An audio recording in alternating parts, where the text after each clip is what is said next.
Hey everybody, it's Shaman Sister Sin, and you're listening to the Meditations and More podcast brought to you by shamanspiritcenter.com and littleshaman.org. That's me, Little Shaman. Today I wanted to talk to you about something that is important in virtually all narcissistic relationships, regardless of what kind they are, and that is the idea that you can fix the narcissist or the situation with love. This is something many people struggle with, so I thought we could talk about it on the show today. We always hear that love conquers all, right? It's a common sentiment in our society, and it often seems to be validated by stories we hear, sometimes things we experience, and certainly by movies and TV and media. However, people often don't realize what this actually means. Yes, it is true that love often conquers all, but only in situations that actually involve love between two people. One person loving someone and that person using them in return is not love. Codependency is not love. Trauma bonding is not love. Narcissism is not love. These things are not love. They're one-sided and usually very toxic. Unfortunately, love from one person is not enough to override the lack of love from the other. It just doesn't work. In romantic relationships, people usually believe that the pathologically narcissistic person was never loved by other partners or their caregivers, and they may vow to show this person real love with the idea that if this person doesn't know what real love is, I will show them that they can be loved. That will fix these problems. It will prove that they are worthy. It will therefore prove that I am worthy, and then they will love me. Then we can be happy. In family relationships, people are usually trying to prove that they love the narcissist in the hope that they can finally show that they have worth, so they deserve to be loved and valued in return. Again, the idea is that this will fix the situation, the narcissist will love them, and the problems will be solved. In both of these situations, the person is operating on the belief that they can fix the problems, and by extension, the relationship and the narcissist, with love. There are several problems with this thinking. The first is that it's not only not our responsibility to fix the people in our lives, but it's not possible to do so.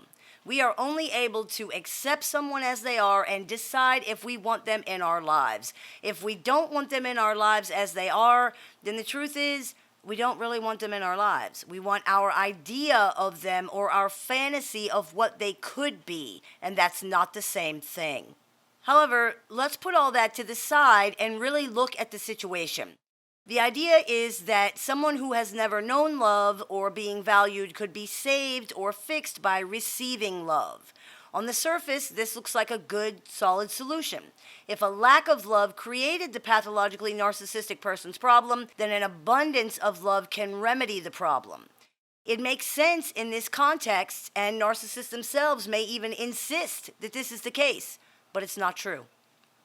You see, people usually overlook a huge hole in this logic, and that is that in order for love to be the solution, the person receiving the love has to be able to understand and recognize love in the first place. If the person has never known love, how are they going to do that? If you've dealt with a pathologically narcissistic person, you already know that they do not recognize or understand things like love, respect, consideration. They will continually insist that they're not being given these things when in fact they are being given, sometimes in huge amounts. The narcissist idea of what love is supposed to be is usually very different from what it actually is, and as a result, they don't recognize it. You cannot give somebody what they're asking for when they don't even know what it is. All that's going to result in is them never getting it. This is complicated by the fact that pathologically narcissistic people operate almost solely off of feelings, even if they don't realize it and even if it doesn't necessarily seem to be that way.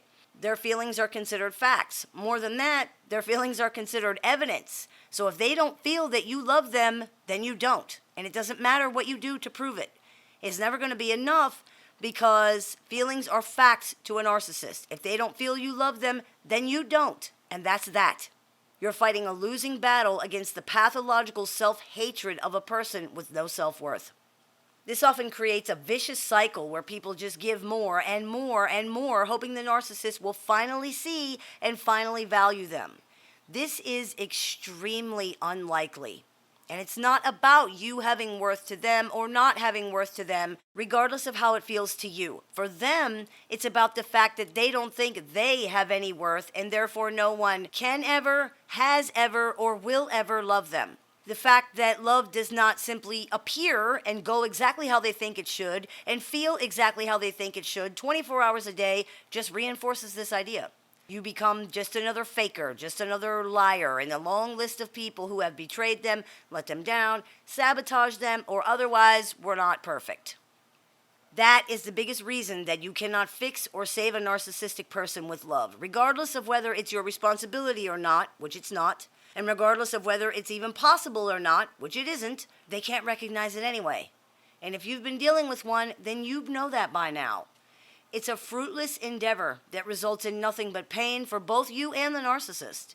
It's a frustrating, pointless, and unevolving situation that usually results in unhappy endings because you both want things from the relationship that the other person cannot give you. You can't earn the trust of someone who does not trust themselves. You cannot earn the respect of someone who does not respect themselves. You cannot win the honor of someone who does not honor themselves. You cannot win the love of someone who doesn't love themselves. It's time to let go of the idea that you can save this person. They have to save themselves. Narcissistic people are going to have to get through life the best way that they can, and so are you. The good news is that while you can't heal the narcissist with love, you can heal yourself that way. Self-love is the way to healing. Learn to let go of the fantasy of the narcissist and embrace the reality of yourself. You deserve more, and your worth is not dependent on other people's perception of your value. Accept that someone's inability to see your worth says nothing about you, because it really, truly doesn't. It says something about them. Stop worrying about what narcissists think of you. They don't even like themselves.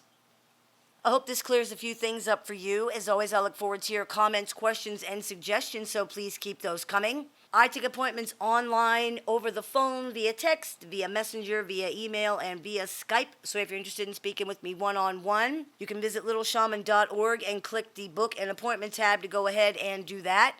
I teach workshops a few times a month, so if you're interested in signing up for one of those, you can visit littleshaman.org to do that as well. You've been listening to the Meditations and More podcast brought to you by shamanspiritcenter.com and littleshaman.org. That's me, the Little Shaman. May the Great Spirit bless you and have a wonderful day.